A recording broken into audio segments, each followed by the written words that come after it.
All right, we're going to do this every single week here with See Ball, Get Ball. We are going to do no. Let's try this again. We're going to do this every week here on See Ball, Get Ball. It's called Sumpthin. You spell that way different than I do. Something's brewing. Like, we're going to find a team in college football. Our first one was Utah. So if you want to go back and know every single thing you ever needed to know about Utah in your life and things you didn't need to know about Utah, it's in there. And then this week, man, we're going with Missouri because they've got something cooking, and we both believe that it's going to continue, and they're going to be really, really good.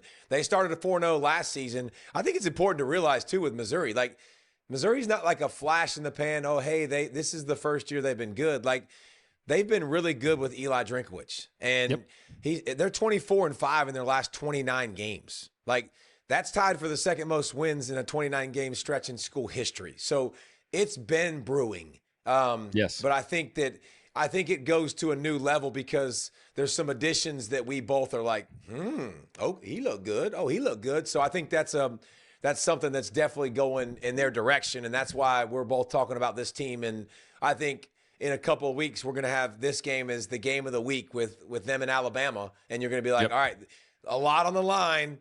And then are you going to prove it to me in a big stage on a big moment?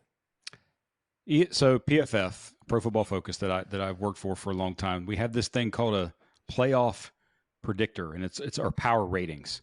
And in it, there's percentages, chance to make the college football playoff. And right now, the top five, I'm going to read you the top five. Ohio State at number 1, 76% chance to make the playoff. Okay. Georgia at 2, Oregon at 3, Miami at 4. I got to guess who's number 5. And Missouri at number 5. 50-50 shot right now to make the college football playoff. And you mentioned some new guys. I know there's more publicized and more sort of talked about portal hauls, but when you look at the guys that they got and the production that they are getting from their transfer portal players, Beau Pribula, Hardy, Coleman, Gadice, Trost, Damon Wilson, Josiah Trotter, and Dr. Jalen Catalon. You notice how I threw that in there? I like it, yeah. Brent's a doctor. He's not a real doctor. His wife will let you know that really, really quickly, but he is a doctor, technically a professor, Dr. Rollins. Yeah. But Jalen Catalon playing his 7th year of college football, like all of them are producing at an elite level early on this season. Did you mention Coleman, Kevin Coleman? Because Coleman. Yeah, he's transferred not once, not twice, not thrice, but 4 times. But yeah, and he leads the SEC. Each time. He leads the SEC with 24 receptions. So like he's been the go-to guy, which I think is good. But yeah, I think the most impressive thing to me is the way Beau Pribula has started his career. And listen, it's one thing to do it against bad competition. I get it, like where you're overmatched and you just got to hand the ball off. We got to see it against Kansas, guys. Like if you didn't watch that game, he had to mount a comeback and he had to make clutch plays on 4th down, on 3rd down, time and time again in the red area. And I think that to me is, I'm like, all right, dude, like I'm starting to trust this guy because Penn State didn't. And he was, that's not what they put him in the game to be a wildcat quarterback. They were not putting him in the game to throw the football. Who is number 1 in the SEC in completion percentage? I would assume it's him. Beau Pribula. Nobody had that on their bingo card to start the season. Like, you knew he'd be a great athlete, but his ability to complete the ball at a high percentage, it's just he's been fun to watch, man. It's been fun to watch this unit, 500+ yards in all 3 games. Like, that's the first 3 games stretch since 2018, man. Like, they're putting up numbers. They're balanced as crap. Like, they've got one of the better guards in the country. Like they've got some dudes, man, that are really, really good, that are experienced. This is not a flash in the pan. I think that there's a bunch of guys with staying power, and we haven't even talked about the schedule, which is another reason why before the season we went, okay, I know it sounds crazy, but Missouri's a team that could be in the mix because did you pull up the schedule, Brent? Like, yeah, it's tasty. Like it's fantastic. If you're, I will say this: Missouri it looks fan, a little more. It looks worse than it did to start the season. That's for sure. But I still think it's really good. So back to Pribula a little bit. And I talked about him a couple weeks back. Just sort of, you look at the totality of his career, how well he's played. But the thing for me watching him, and last week a little bit, but especially against Kansas, was the quarterbacking stuff. Like the first drive against Kansas, when he throws the out route over top of the squatting corner who's right in his vision, and he throws it to really the only spot the receiver can get it. Some of the pocket movement things that he's done, footwork, eyes up, all that sort of stuff. If it wasn't for, by the way, his fumble issues, he had one against Kansas, and some in the past against Penn State. Like, his athleticism is elite as a QB. Really like, athletic, to me, big, physical. Like he's a guy off the bus. You're like, okay, that's a QB. That's a good looking dude.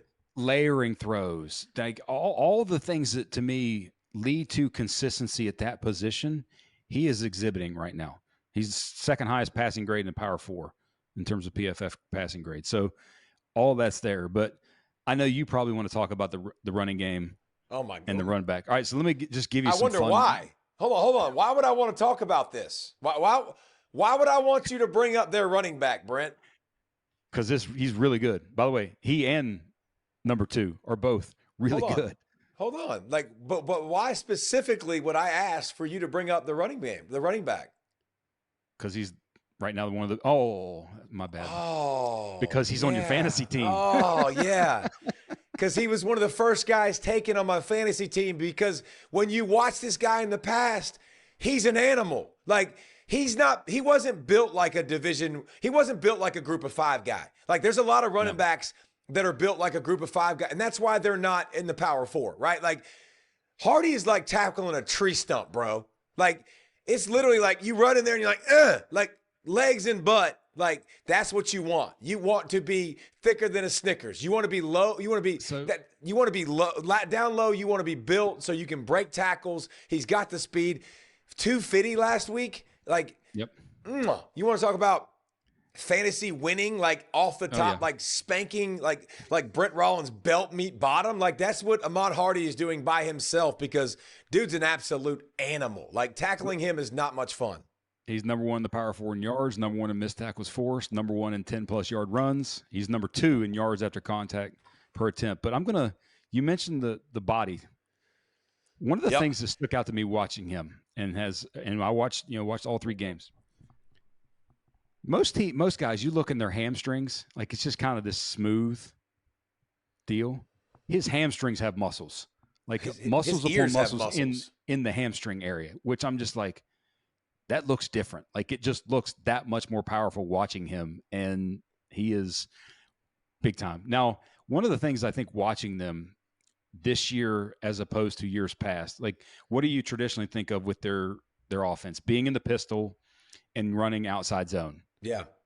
They've gotten more diverse this year in the running game, and that's at least through 3 games. What does that mean? Maybe tell people what that means as opposed to just saying it. Like, people need to understand that.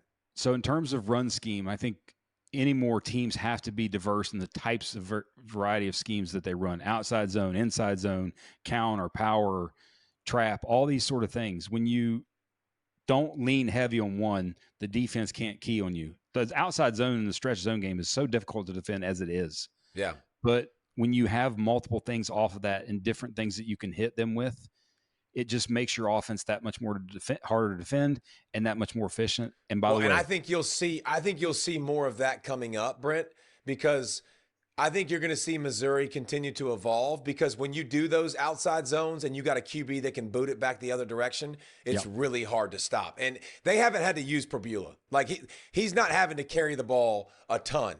Like, he's got 25 carries, I think, for like 76 yards. Like, it's nothing. Like, when they need it, they can play that trump card. Absolutely can play that trump card. Yes. And you got to tackle our man Hardy with the legs. Have you seen Roberts? That dude's averaging 8 yards a carry. Like, he is a really good back, hitting home runs. He had that 63-yard run against Kansas, to clinch it. And the Kansas game, he was the better running back. And you're like, dang gum.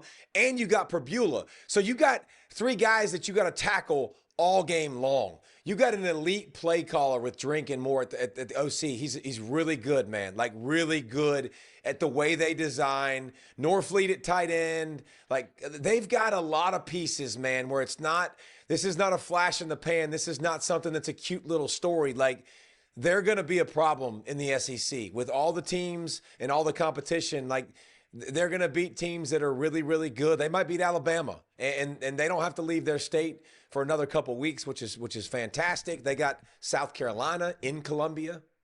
Their Columbia, not the other Columbia. Yes. Also shout out their offensive line coach, Brandon Jones, who's been there since 23, was at Houston previously. When you watch their offensive line play, you can tell they're taught so well because of that stretch.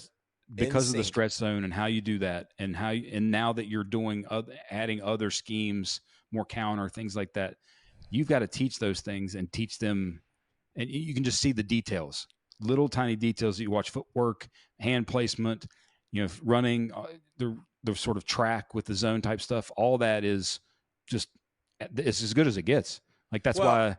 And you some of the most alignment are highly graded. Like no, I'm serious though. Like, and that's a compliment. Like you learn that like over the years, guys. Like we've watched so much of this tape, man. Like so much of it. Like you watch week in, week out. You watch all of these teams, and you watch the details, and it gets lost, man. You can tell when people are sloppy. You can tell when people are buttoned up. Eli Drinkowitz and company are buttoned up. If they didn't prove that to you in the Kansas game, when they tried the refs and they knew what they were doing, like they literally tried the refs after a safety and we're like, no, we're going to take a punt. Like, you good with that? Like, that's not the rule. But they were like, well, it's on them to say no. And they didn't say no. So I definitely think we're both very impressed with Drinkowitz, with his staff, with the way they've brought in good fits, good players. We didn't even talk about Damon Wilson, who has 3 sacks this season. He had 3.5 in 2 seasons at Georgia. Like, yep. But he's a guy that like explosive. He's got twitch off the edge. He's got some pretty good length. He's not the thickest guy in the world, and that's probably why Georgia likes the thicker bodies. But he's got some really good twitch, and he looks the part, man. Like he looks. Yep. He's tall. He's long. Got that good first step, and I think the defense will be because that's the part that will decide ultimately. I think how good they are, and Kansas had a lot of success. So Jalen Daniels is going to do that to a lot of people. But yes, they make adjustments. They're well coached.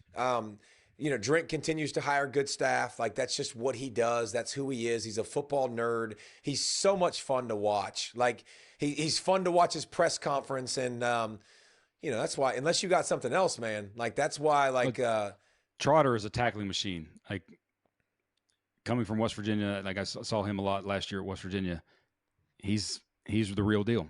And it's just, that's the thing when you look at this team and when you see teams around the country, hey, they added 7-8 portal guys. How are they playing instantaneously? Sometimes it takes a while. Sometimes you're not getting maybe what you thought you were getting, all that. Like look at, in terms of running backs, like Oregon gets Mekhi Hughes, he barely plays. Yeah.